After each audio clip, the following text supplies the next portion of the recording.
কি হয়েছে? কাঁদছিস কেন? মাছ ভাজা? কি মাছ? চিংড়ি মাছ খাবি? কেমন করে খাবি? এমনি করে? দাঁড়া দেখি চিংড়ি মাছ, দেখি ফ্রিজে আসে কিনা। এই দেখেন বন্ধুরা, আয়নের জন্য এখানে চিংড়ি মাছ বড় বড় আনা হয়েছে। চলো রান্না করা যায়। এই গলদা চিংড়িটা খাবি? এই চিংড়িটা খাবি? তাহলে কোনটা খাবি?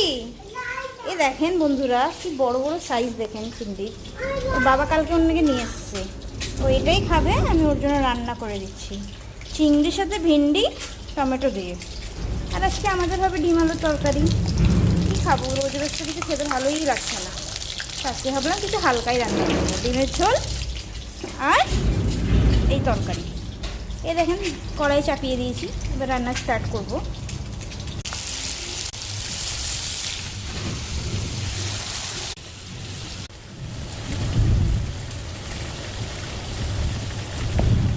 এইসব মশলা দিয়ে দিচ্ছি, গুঁড়ো লঙ্কা, তারপরে দেবো হলুদ, তারপরে দিচ্ছি আপনার জিরে বাটা, তারপরে দিচ্ছি আপনার ধনে গুঁড়ো, তারপরে দিচ্ছি একটু গরম মশলা ভেন্ডিতে।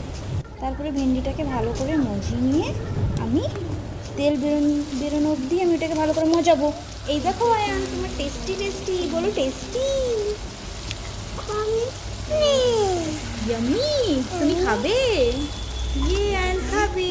এ দেখেন ডিমের ঝোল আমার রেডি হয়ে গেছে, ডিমের ঝোলটা রেডি হয়ে গেছে। তারপর আমি ভাজা ডিমটার মধ্যে দিয়ে দিচ্ছি। একটু শরীর খারাপ তো। তোমার শরীর খারাপ, তার জন্য তুমি ভাজা ডিম খাবে না? এই দেখেন বন্ধুরা, আয়ান বলছে খাবে না, আমার সব রান্নার